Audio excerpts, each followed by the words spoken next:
Hello friends. Today we are going to discuss about Election Commission of India, Bharat निर्वाचन आयोग।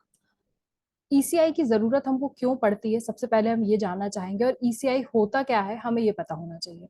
जैसा कि the statement says itself कि election commission of India is an autonomous constitutional authority. अब यहाँ पर हमको ये ध्यान में रखना है what is the meaning of autonomous constitutional authority.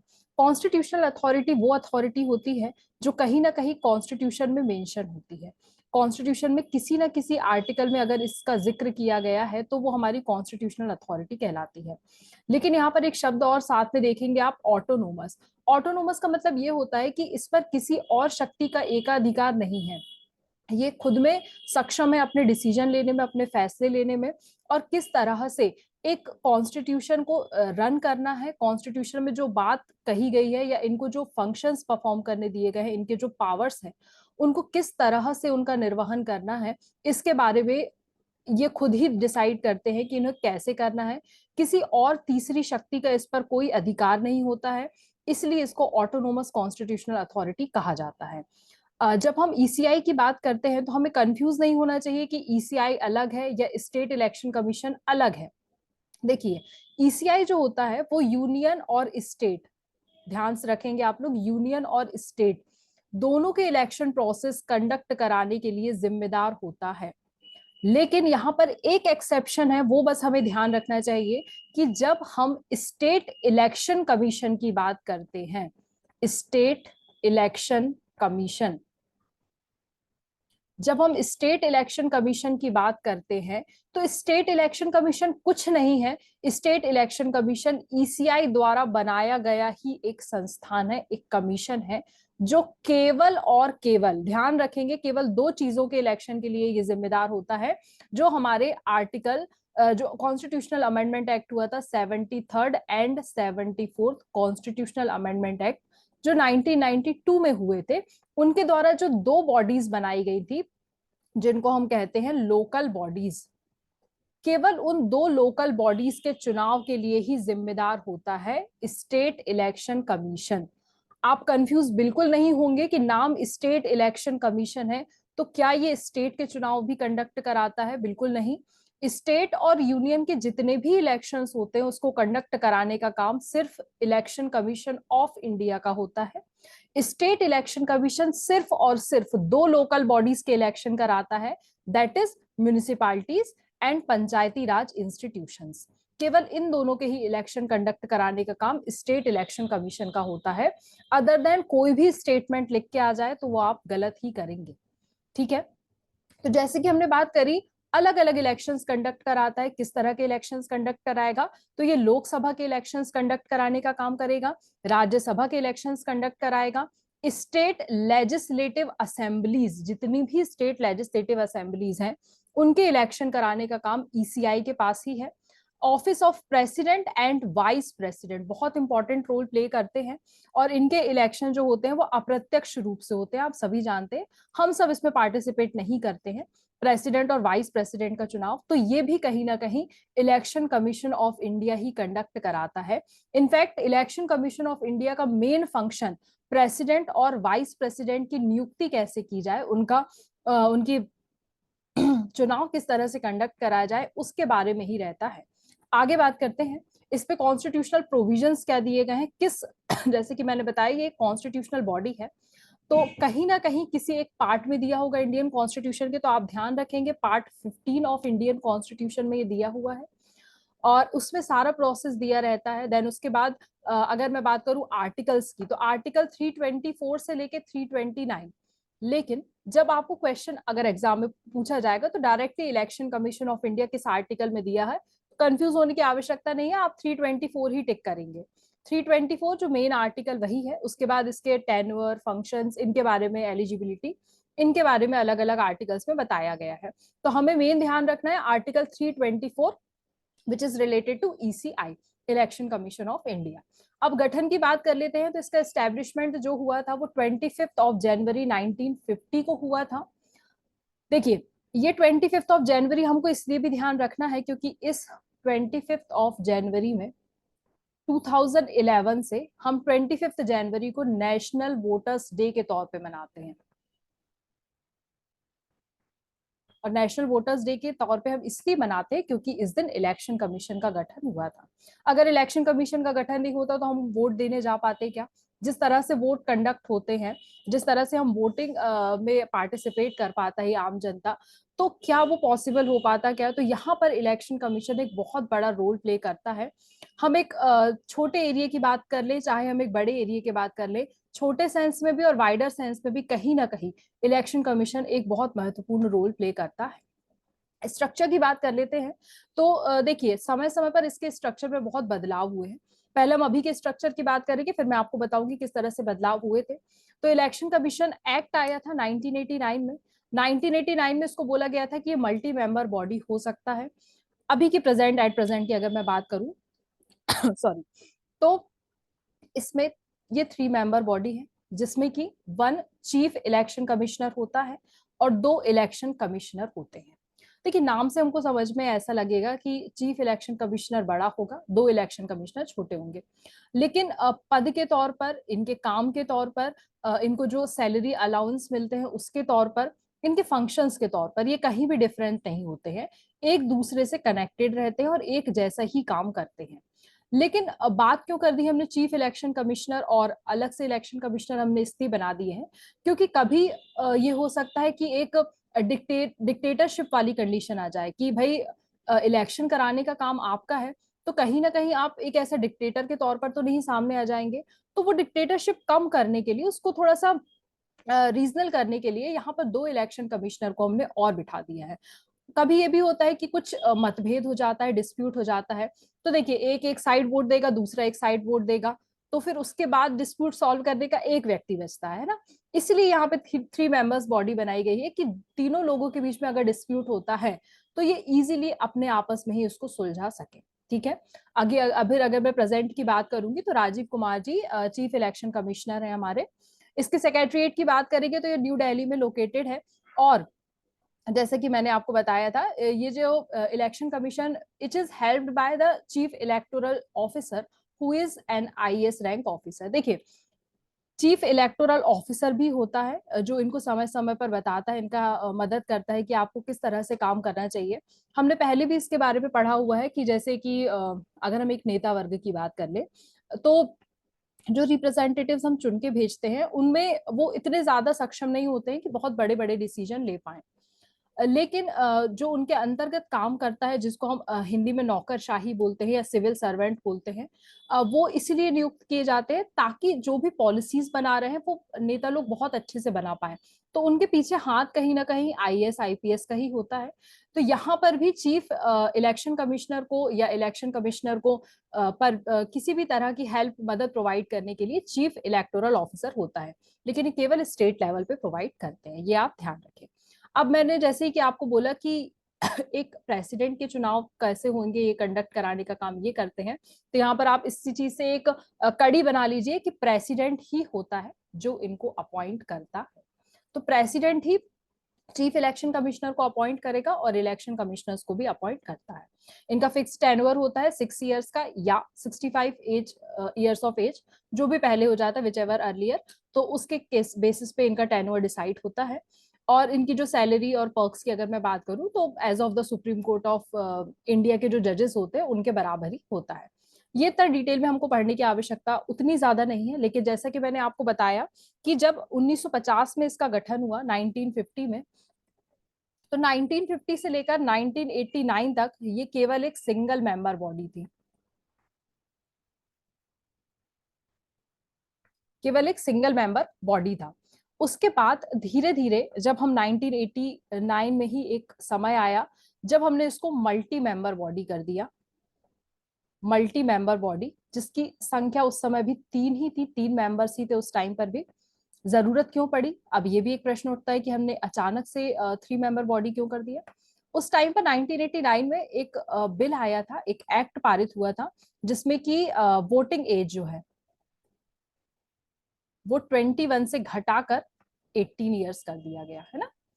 अब देखिए, 18 इयर्स कर दिया गया तो बहुत सारे नए वोटर्स एड ऑन होंगे और जिस हिसाब से भारत की जनसंख्या आप सभी जानते हैं कि बहुत ज्यादा मात्रा में वोटर्स इकट्ठे हुए होंगे, तो उस केस में काम बहुत बढ़ गया है, तो हमको मल्टी मेंबर बॉडी करने की आवश्यकता पड़ी।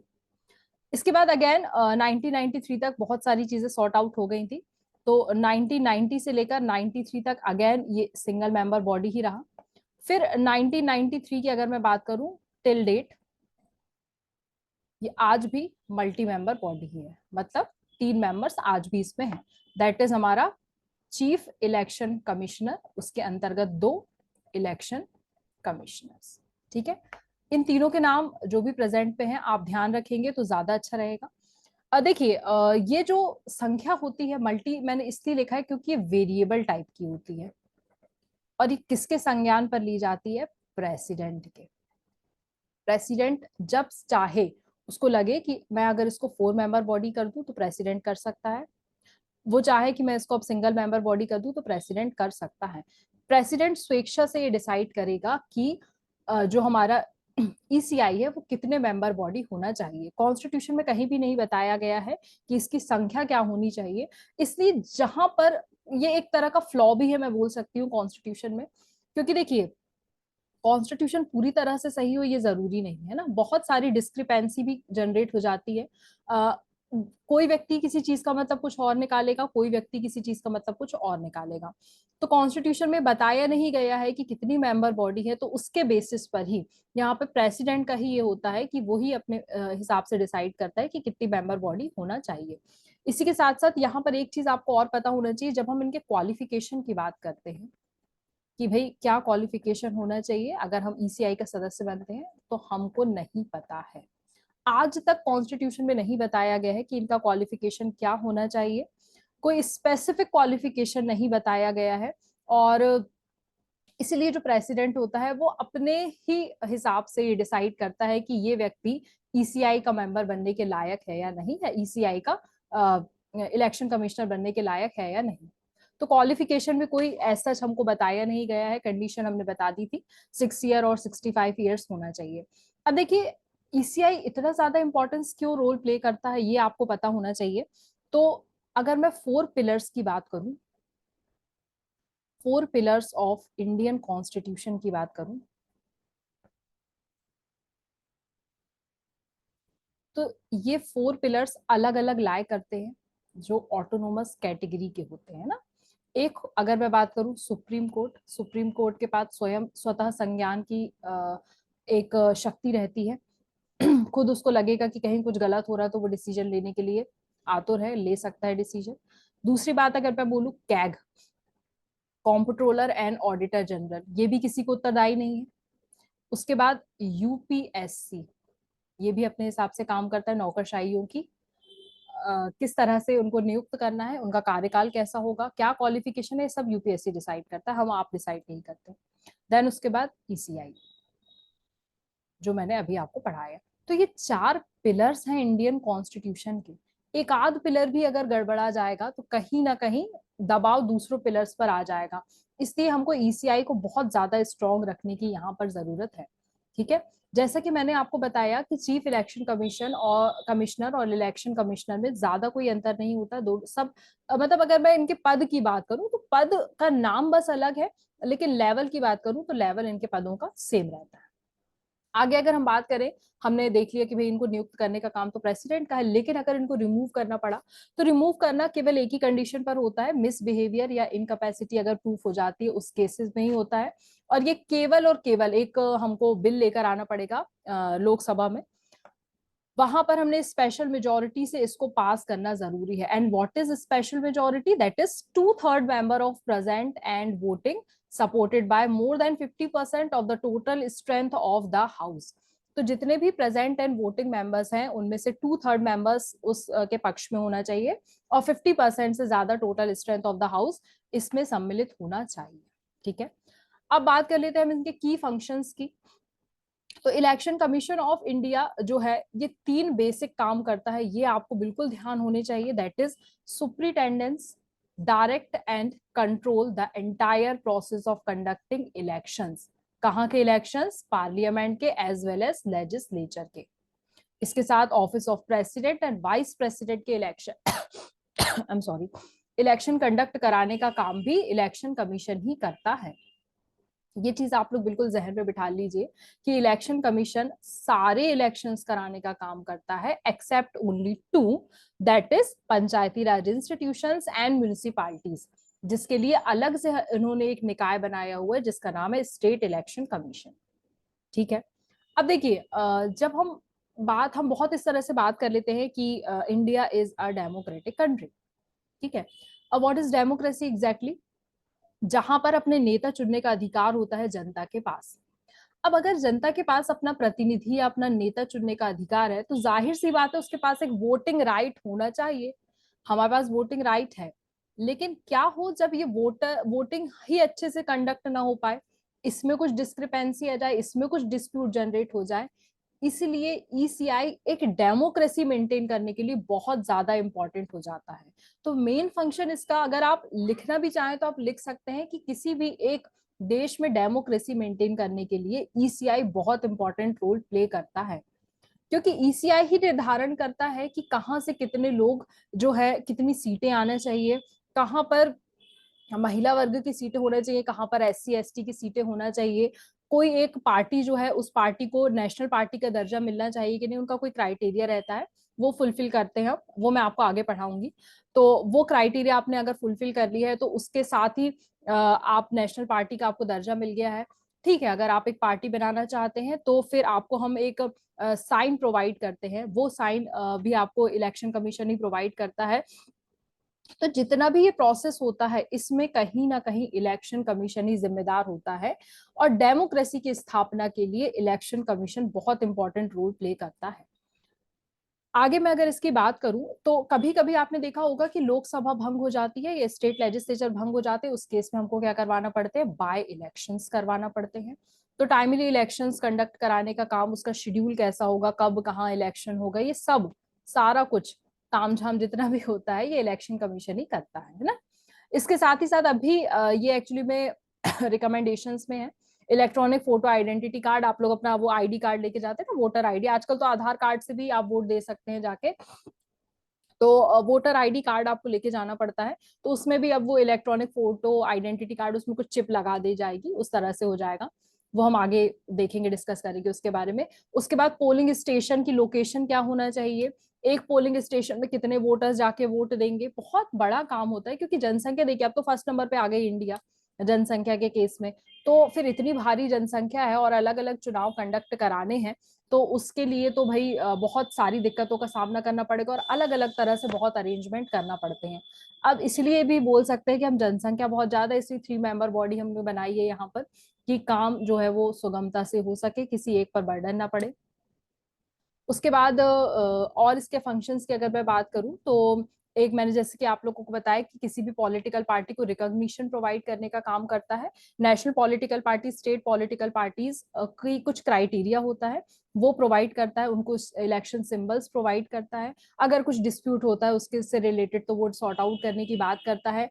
पोस्ट इलेक्शन डिस्क्वालिफिकेशन, कोई एक व्यक्ति इलेक्टेड हो गया लेकिन बाद में पता चल रहा है कि वो किसी ना किसी कारणवश डिस्क्वालिफाइड है, तो उस केस में ये एडवाइजरी जूरिसडिक्शन का भी काम करता है। तो जितना भी डिस्क्वालिफिकेशन से रिलेटेड काम होगा वो सुप्रीम कोर्ट में पहले नहीं जाएगा, वो इलेक्शन कमीशन ही चेक करेगा और वही इसमें अंतिम निर्णय लेगा। इसके बाद पॉलिटिकल पार्टीज में देखेगा मॉडल कोड ऑफ कंडक्ट जो इलेक्शन के टाइम पर रहता है उसको अच्छे से फॉलो किया जा रहा है कि नहीं। कोई कैंडिडेट अगर इससे बाहर जाता हुआ पाया जाता है तो उसको तुरंत ये जेल में डाल देते हैं, इतना भी इनके पास अधिकार होता है। उसके बाद कैंपेन में जो एक्सपेंडिचर रहता है पर कैंडिडेट उसको भी ये लिमिट करते हैं, बोलते नहीं है कि आपको इतना इतना खर्च करना है। तो ये जो अगर मैं खर्च की बात करूं तो ये एक लेवल पर बहुत ज्यादा होता है, जो हमको दिखता है, जो इलेक्शन कमीशन को भी दिखता है। उसके अलावा भी ये बहुत एक्सपेंडिचर करते हैं, जब नेता लोग वोट लेने आते हैं तो हर एक क्षेत्र वर्ग के हिसाब से वो अपना खर्च करते हैं ना। एक खर्चा होता है जो हमको दिखाई देता है, जिसको ऐसा हम बोल सकते हैं कि एक काला और सफेद इस टाइप का, एक खर्चा हमें दिखाई देता है, एक खर्चा पे दिखाई नहीं देता, लेकिन वो भी कहीं ना कहीं से हो रहा होता है। उसकी जानकारी इलेक्शन कमीशन को होती नहीं है, ये फ्लॉज है। तो ये चैलेंजेस है इलेक्शन कमीशन के सामने, कि उनका काम तो है कि भाई एक लिमिट सेट करना कि एक्सपेंडिचर कितना करना है कैंडिडेट को, बट फिर भी देखिए जुगाड़ू टाइप के नेचर के लोग हैं हम, तो कहीं ना कहीं थोड़ा बहुत जुगाड़ निकाल लेते हैं कि ऐसा कर लेंगे वैसा कर लेंगे, एंड लेट इट बी, ठीक है। अब अगर हम इम्पोर्टेंस ऑफ ईसीआई की बात करें, तो मैंने अभी जैसे कि आपको इसका इम्पोर्टेंस सबसे अच्छा बताया है कि एक डेमोक्रेसी मेंटेन करने के लिए जरूरी हो जाता है, और सक्सेसफुली ये हमारे नेशन में कंडक्ट करवा रहा है इलेक्शंस, स्टेट लेवल के, नेशनल लेवल के, दोनों इलेक्शंस अच्छे से कंडक्ट करा रहा है। बहुत greater number of participation of people, participation बढ़ गया है। पहले लोग वोट देने जाने से कतराते थे कि हमारे एक वोट से क्या हो जाएगा, अब लोगों को वो एक वोट की इंपॉर्टेंस भी समझ में आ गई कि भाई एक वोट से भी सत्ता तख्ता पलट हो सकता है। तो अब लोग बहुत जागरूक हो गए इस चीज के लिए, और कहीं ना कहीं उसके लिए ईसीआई ही जिम्मेदार है, क्योंकि वोटिंग अवेयरनेस प्रोग्राम ये धीरे धीरे चलाता है, कुछ कैंपेन्स चलाता है, कुछ एनजीओ को अपने साथ टाई अप में ले लेता है, तो वो एनजीओ भी जाके लोगों को जागरूक करते हैं कि हाँ आपको वोट देने जाना चाहिए, ऐसा करना चाहिए। ये सारी चीजें होती है, लेकिन इसमें बीच बीच में अगेन जैसे मैंने बताया फ्लॉज आ जाते हैं, चैलेंजेस आ जाते हैं, कि कभी कोई किसी एक पार्टी की तारीफ ज्यादा करेगा तो वहां के लोगों की इस तरह की वो विचारधारा बन जाती है कि हाँ इस पार्टी को ही वोट देना है, तो वहां के सारे लोग जाके उस पार्टी को ही वोट दे देते हैं। तो ये पार्टी राजनीति भी साथ साथ में इसमें कभी ना कभी देखने के लिए मिलती है। इसके बाद इनर पार्टी डेमोक्रेसी, ये बहुत इंपॉर्टेंट है। देखिए यहाँ पे मैं नाम नहीं लूंगी किसी पार्टी का, लेकिन आप लोगों ने बहुत बार देखा होगा कि किसी पार्टी का जो वरिष्ठ नेता होता है, या किसी एक भी पार्टी का जो मैं बोल सकती हूँ पार्टी का जो चेयरमैन होता है, वो कभी ना कभी किसी एक फैमिली से ही बिलोंग करता है, बार बार एक ही एक फैमिली से आ रहा है। तो ऐसा भी नहीं होना चाहिए, आपको डेमोक्रेसी वहां पे भी मेंटेन करनी है। आपको अलग अलग व्यक्ति को वहां पर इंट्रोड्यूस करना पड़ेगा, अलग अलग व्यक्ति को वहां पर लेके आना पड़ेगा। तो इनर पार्टी डेमोक्रेसी मेंटेन करने का काम भी कहीं ना कहीं इलेक्शन कमीशन का ही होता है। इसके बाद हमारे कॉन्स्टिट्यूशन की जो बहुत वैल्यूज हैं, जैसे कि इक्वालिटी, इक्विटी, इम्पार्शियलिटी, इंडिपेंडेंस, इन सबको मेंटेन करने का काम करता है। अब जैसे कि हम वोट देने जाते हैं, तो हम एक अमीर व्यक्ति भी उसी वोट लाइन में लगता है, गरीब व्यक्ति भी उसी वोट लाइन में लगता है। ऐसा नहीं होता है कि महिलाएं अलग लग रही हैं वोटिंग लाइन के लिए, पुरुष अलग लग रहा है। ऐसा नहीं होता है कि जनरल कैटेगरी का व्यक्ति अलग लग रहा है, ओबीसी एससी एसटी के अलग लग रहे हैं। एक लाइन होती है, उसमें सारे लोग एक समान है, क्योंकि वो सब क्या है, वोटर्स हैं एंड सिटीजन ऑफ इंडिया है। दैट्स वाई उनको इक्वालिटी मेंटेन करने की जरूरत है। और इक्वालिटी हमारे संविधान की वैल्यू है, जो किसके द्वारा निर्धारित की जा रही है अभी इस समय पर, ईसीआई। ईसीआई उसको कहीं ना कहीं मेंटेन करके चलता है। एक ट्रांसपेरेंसी, फेयरनेस होती है, फ्रीनेस होती है, प्रोफेशनलिज्म मेंटेन करते हैं। अब ऐसा थोड़ी ना कि भाई कभी भी चले गए और वोट दे आए, एक टाइम डिसाइड रहता है ना, उस टाइम पीरियड पे आप जाके वोट देते हो। अब लाइन तोड़ तोड़ के तो आप वोट देने जाते नहीं, एक आप वहां पर एक प्रोफेशनलिज्म मेंटेन करके रखते हैं। फिर वो बारी बारी से आपको पोल बूथ के अंदर भेजते हैं, वहां पर आपने बटन क्लिक करी, आवाज आती है, तो वो बोलते हैं हाँ अब आप जा सकते हैं, फिर वो इंक वगैरह लगाते हैं। ये जो प्रोसेस पूरा होता है, ये एक प्रोफेशनलिज्म को शो करता है कि हाँ भाई स्टैंडर्ड बहुत अच्छा है ईसीआई का, और ईसीआई बहुत अच्छे से यहाँ पर काम कर रहा है। अब देखिए इम्पोर्टेंस, वही इम्पोर्टेंस की अगर हम बात कर रहे थे, कुछ एलिजिबल सिटीजन्स होते हैं उनकी इलेक्टोरल प्रोसेस में, तो voter centric and voter friendly environment provide करते, वहां लड़ाई झगड़े नहीं होने लगते ना, वहां पुलिस वाले भी लगे रहते हैं कि अगर कुछ मतभेद होता है लोगों के बीच में तो वो सॉर्ट आउट कर देंगे। तो लड़ाई झगड़े नहीं होना चाहिए। बहुत जिस दिन वोटिंग का डे रहता है ना, आप देखिएगा आसपास का एनवायरनमेंट बहुत ऐसा शांत टाइप का रहेगा, लोगों में बहुत एक जागरूक, उस दिन नागरिक बहुत ज्यादा जागरूक रहेगा कि हाँ आज वोट देने जाना है। भले 2 मिनट का काम रहता है, बट स्टिल बहुत ज्यादा उस पे लगे रहते हैं लोग। इवन घर की महिलाएं भी एक ग्रुप बना के जाती हैं कि हाँ ग्रुप बना के जा रहे हैं, हम वोट देने जाना है आज, सर सारा काम पहले निपटा लेते हैं, या बाद में काम देखेंगे, पहले वोट दे के आएंगे। तो इस तरह का इन्वायरमेंट आप लोग भी देखेंगे। तो ये एक वोटर फ्रेंडली इन्वायरमेंट, एक ऐसा टाइम नहीं होता है कि हमको टेंशन होने लगी कि यार वोट देने जाना है, ऐसा करना है वैसा करना है, ऐसा कुछ नहीं होता है। बहुत नॉर्मल इन्वायरमेंट रहता है उस टाइम पर। देन उसके बाद अवेयरनेस प्रोग्राम्स, जैसे कि मैंने आपको बताया कि कुछ अवेयरनेस प्रोग्राम भी चलाती है, लोगों का कॉन्फिडेंस बढ़ाती है। कैंडिडेट लोगों को पहले से इसका एक ड्रिल, मॉक ड्रिल टाइप का जो होता है ना, वो भी कंडक्ट करवाते हैं। जो 17+ हो जाते हैं उनको मॉक ड्रिल करवाना स्टार्ट करते हैं कि आप अब 18 के होने वाले हैं, तो इस तरह से आपको जाके वोट देना है। उनको भी बताया जाता है कि ईसीआई क्या करता है क्या नहीं करता है, ये सारी चीजें बताई जाती है। अब जैसे कि मैं बोल रही थी कि कुछ रिफॉर्म्स इन्होंने बताए हैं कि ये रिफॉर्म्स हमको करने की जरूरत है। तो देखिए जब हम वोटर्स की बात करते हैं, तो जो हमारा वोटर लिस्ट आता है वो भी ईसीआई बनाता है। उसमें हमें नए वोटर्स ऐड करना है, पुराने वोटर्स बदलने हैं, जिनकी डेथ हो गई उनका नाम हटाना है, चेंज कर दिया हमने एड्रेस, कहीं और रहने लगे, तो ये सब करने के लिए अलग अलग फॉर्म्स आते हैं। लेकिन अब ये चाह रहे हैं कि हम एक सिंगल फॉर्म में कर दें, तो हमारा भी इतना ज्यादा बर्डन नहीं होगा। एक फॉर्म आएगा, हर व्यक्ति को वो फॉर्म भरना, उसमें अलग अलग टिक करने के ऑप्शंस रहेंगे, तो एक साथ में आप 2-3 ऑप्शंस अगर टिक करना चाहें तो आप कर सकते हैं।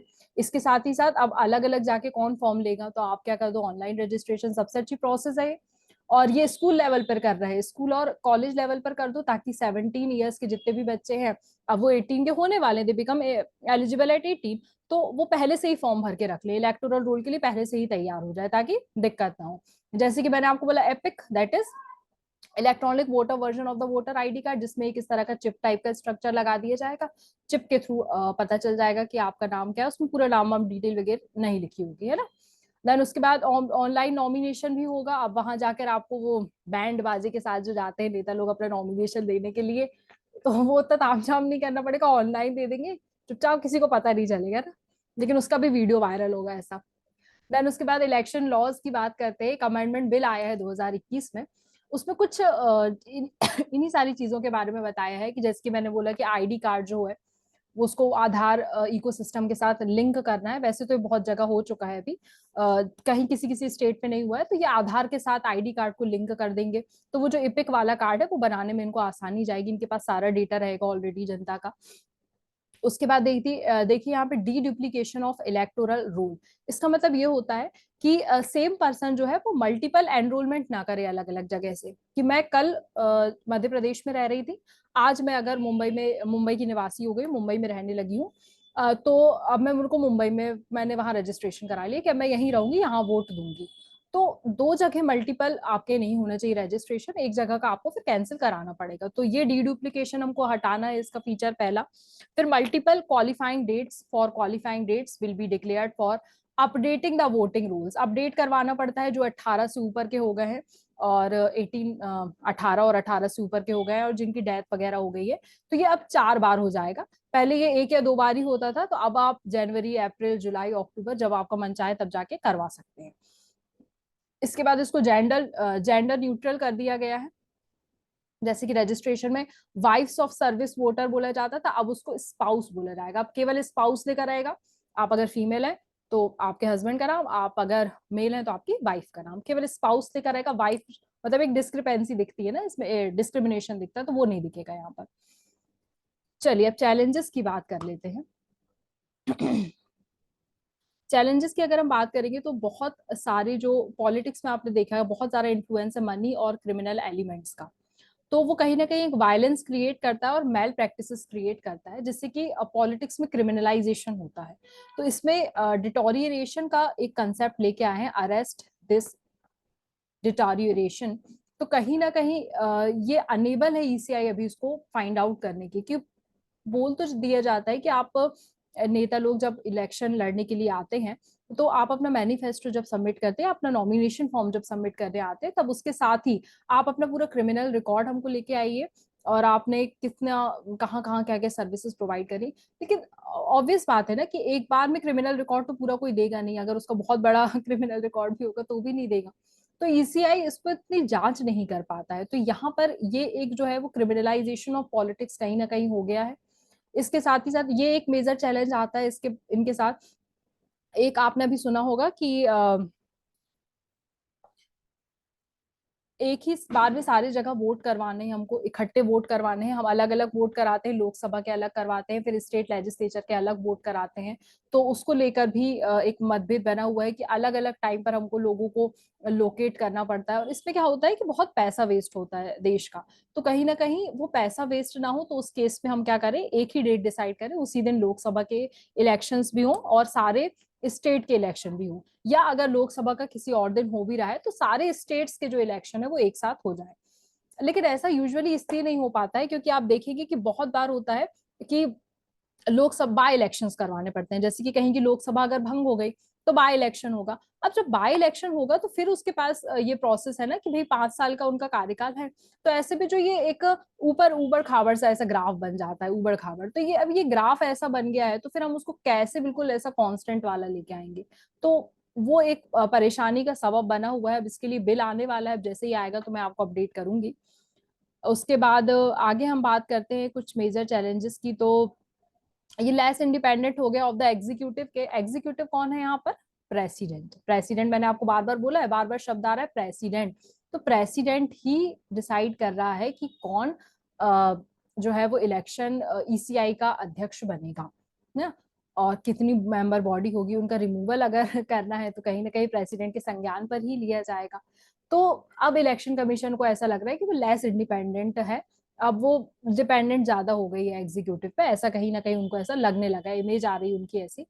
लेकिन अब मोर और लेस ये इलेक्शन कमीशन ही जानता है, क्योंकि देखिए ना, प्रेसिडेंट का भी जो चुनाव हो रहा है वो भी उसका इलेक्टोरल जो कॉलेज बनता है वो भी ईसीआई ही बनाता है, और प्रेसिडेंट ही उनको असाइन कर रहा है। तो एक वो आता है ना हमारे अंदर की भाईचारे वाली भावना आ जाती है कि हाँ इन्होंने हमको अपॉइंट किया था तो हम इनको अपॉइंट कर दें।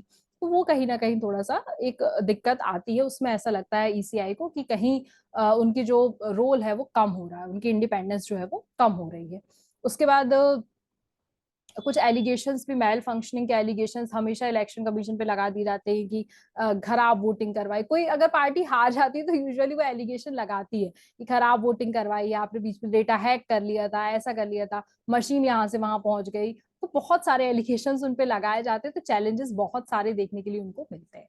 ठीक है, तो यहाँ तक इलेक्शन कमीशन मेरे हिसाब से, मैंने आपको सारी जितनी भी आपको डिटेल पता होना चाहिए थी मैंने सब बता दी है।